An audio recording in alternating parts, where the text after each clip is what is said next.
സിദ്ധാർത്ഥൻ്റെ കുടുംബാംഗങ്ങളെ കണ്ട് പ്രാർത്ഥിക്കാനും അവർക്ക് ആത്മധൈര്യം പകരാനും വേണ്ടിയുള്ള ഒരു സന്ദർശനം മാത്രമാണ്. ഇന്നലെ വിദ്യാർത്ഥി സമൂഹത്തിൻ്റെ ഒരു പരിച്ഛേദം നടത്തിയ സമരത്തിൻ്റെ ഒടുവിൽ ഉപവാസം അവസാനിപ്പിക്കുന്നതിനും പങ്കെടുത്തിരുന്നതാണ്. തീർത്തും അവരുടെയൊക്കെ തന്നെ ഭാഷയിൽ പറയുന്ന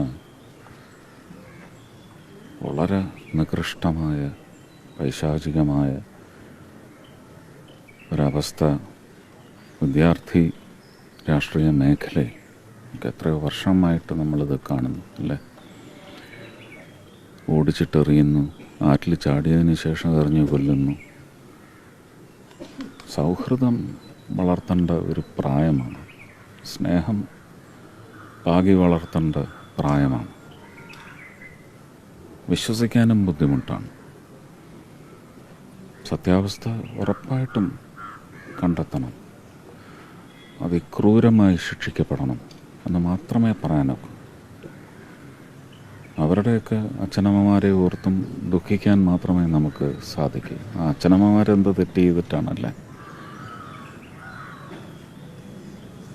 എല്ലായിടത്തും പോയി പറയുന്നത് ഇനി ഒരു കുഞ്ഞിന് സംഭവിക്കരുത്, ഒരു കുടുംബത്തിനും ഇങ്ങനെ ഒരു വേദന അനുഭവിക്കേണ്ടി വരരുതെന്ന് നമ്മൾ എല്ലായിടത്തുനിന്നും കേൾക്കുന്നതുമാണ്, നമ്മളും പോയി പറഞ്ഞുകൊണ്ടേയിരിക്കുന്ന കാര്യമാണ്.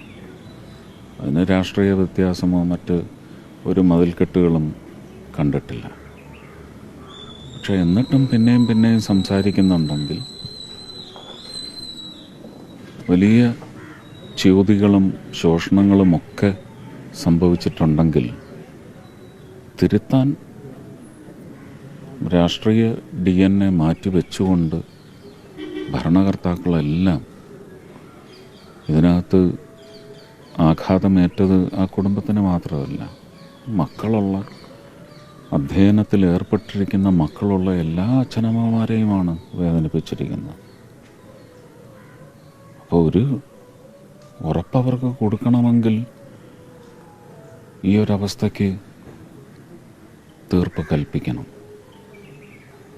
ഈ മനോഭാവം, ഈ ഒരു അന്തരീക്ഷം ഒന്ന് മുളയ്ക്കാൻ പോലും, അതിനുള്ള വിത്ത് പാകപ്പെടാൻ പോലും പാടില്ല എന്ന് പറയുന്ന അവസ്ഥ ഉറപ്പ് കൊടുത്തില്ലെങ്കിൽ സമൂഹത്തിൻ്റെ ഒരു തിരിച്ചടി ശക്തമായിരിക്കും. അതിന് ഒരു രാഷ്ട്രീയത്തിൻ്റെയും പിന്തുണ അവർക്ക് ആവശ്യമില്ല. സമൂഹത്തിൻ്റെ മനസ്സെന്ന് പറയുന്ന എല്ലാ വിഷയങ്ങളിലും ഫെർമെൻറ്റിംഗ് പ്രോസസ്സിലാണ്. ആ ഒരു ഫെർമെൻറ്റേഷൻ വലിയ സ്ഫോടനാത്മകമായ തിരിച്ചടി ഇതിനെ പിന്തുണയ്ക്കുന്നവർക്ക് ഉറപ്പായിട്ടും കിട്ടിയിരിക്കും. അതിൻ്റെ കൂടെ ഒരു പൗരനെന്ന നിലയ്ക്ക് ഉറപ്പായിട്ടും